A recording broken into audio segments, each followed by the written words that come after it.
E a gente começa o nosso programa especial de sábado trazendo um caso para vocês.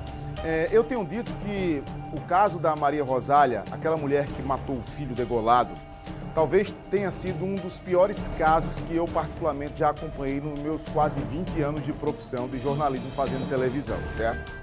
Para mim, um dos mais pesados que eu já acompanhei. E eu, talvez na minha inocência, achava, sabe, você que está em casa e Cristina, que é a nossa diretora que está hoje aqui, eu achava que já tinha me deparado com tudo com relação ao caso da mulher que matou o filho. Eu me emocionei muito, fiquei muito impactado, tive dias terríveis depois do caso. Inclusive os policiais que foram à ocorrência tiveram que ser afastados para tratamento psicológico. O processo todo segue, a mulher fica internada, a Maria Rosália fica internada no Hospital de Emergência e Trauma por algum tempo. Ela foi baleada com vários tiros e ficou internada e morreu, certo? A família vai lá, retira o corpo e leva para Itambé, para fazer o sepultamento. Itambé, Pedra de Fogo, quase a mesma cidade, né? Para fazer o sepultamento, certo? A história acabou aí, Fábio Araújo? Pasmem, a história não acaba aí. Acreditem no que eu vou contar agora para você. É impressionante a sequência dos fatos que nós vamos narrar para você, inclusive com a Gláucia Araújo ao vivo já lá em Itambé. Vê o que acontece, família paraibana. Olha como parece uma história de terror, um filme de terror que não tem fim. Veja. A Maria Rosália é sepultada em Itambé. Depois do seu sepultamento, a família vai para casa. A urna funerária fica guardada lá no cemitério.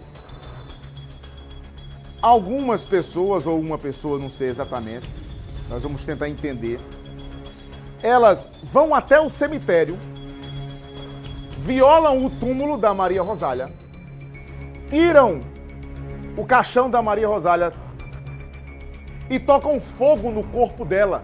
Que isso? Olha o que está acontecendo. A Gláucia Araújo está ao vivo na cidade agora. Gláucia, eu dizia, eu achava que o filme de terror tinha tido o último capítulo, mas parece que não. Boa tarde, Gláucia. Olá, Fábio. Boa tarde para você, boa tarde para todos que estão com a gente aqui no Correio Verdade. Mais um capítulo dessa história que a gente acreditava que tinha tido um final no dia 17, quando Maria do Rosário, ela morreu no Hospital de Emergência e Trauma.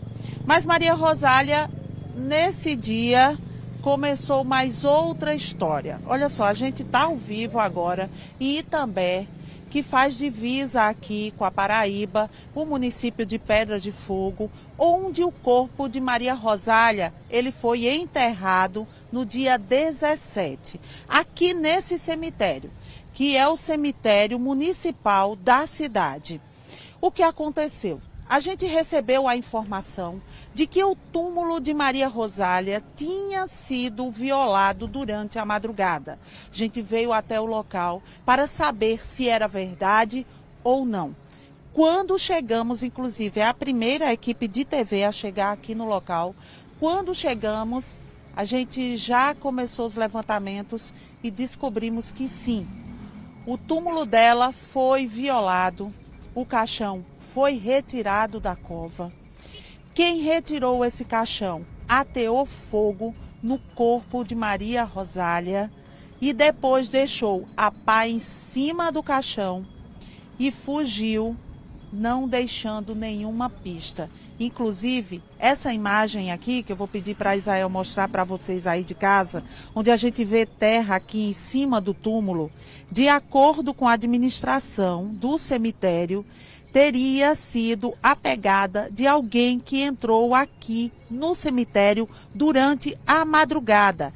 Essa pessoa, ou ela entrou por aqui, subindo, ou ela saiu exatamente neste ponto aqui.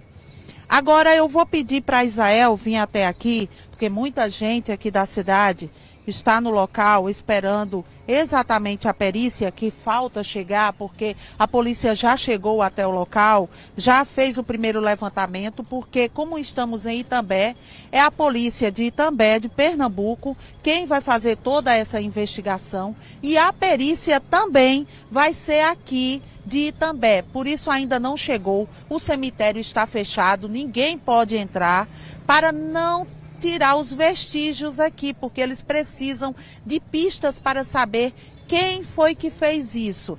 Ali onde você vê essa lona preta, ali naquele canto, um plástico preto, é ali aonde está o corpo de Maria Rosália.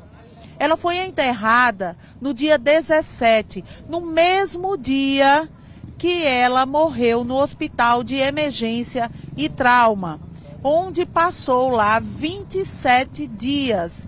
Então, quando a família pegou o corpo da Maria Rosália, trouxe direto aqui para o cemitério, porque a mãe, inclusive, estava muito abalada. A gente também tem imagens com exclusividade da hora que a mãe foi até a cidade da Polícia Civil, pegar a documentação e levar até o Hospital de Emergência e Trauma para a liberação do corpo.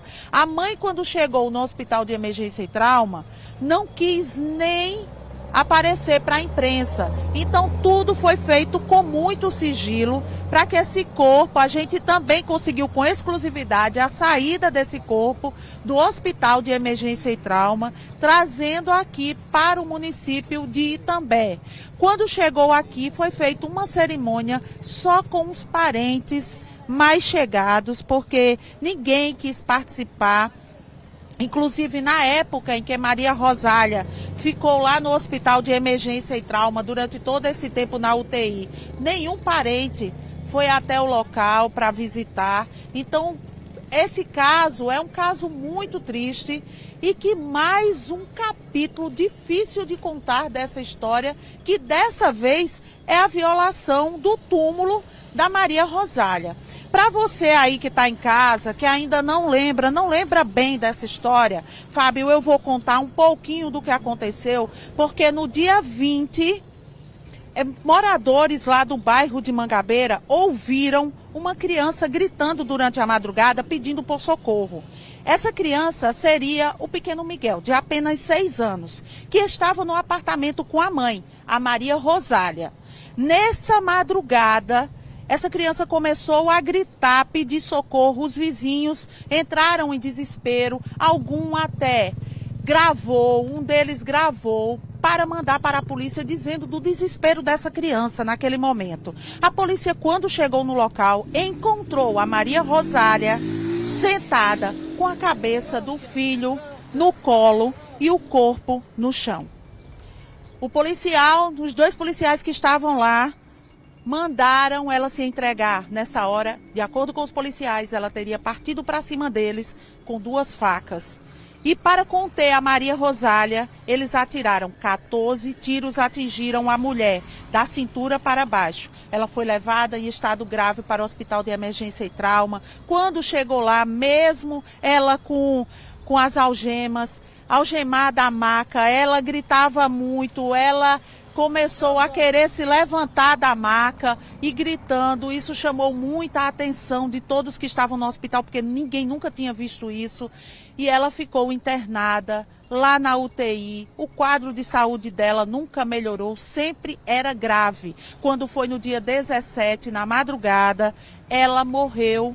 E aí teve a história de vir até aqui, trazendo a mãe e os parentes mais próximos. E foi enterrada ali, ó, onde você está vendo ali.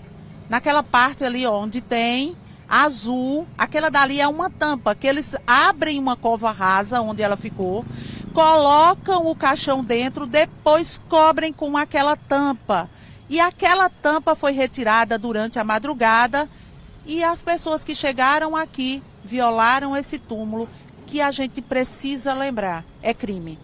Por isso a polícia veio até o local, a perícia vai precisar ser feita para identificar o responsável ou os responsáveis por esse crime.